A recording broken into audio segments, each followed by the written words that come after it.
આપેલો બાટલો છે તો બીજાને માલ લખાવતો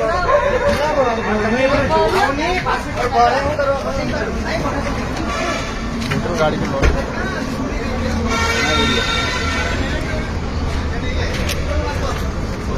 किसी को नुकसान नहीं हो रहा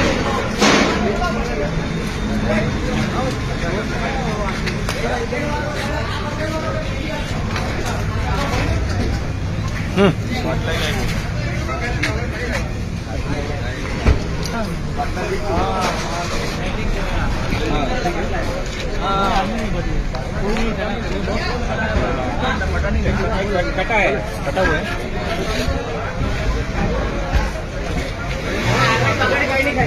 गाड़ी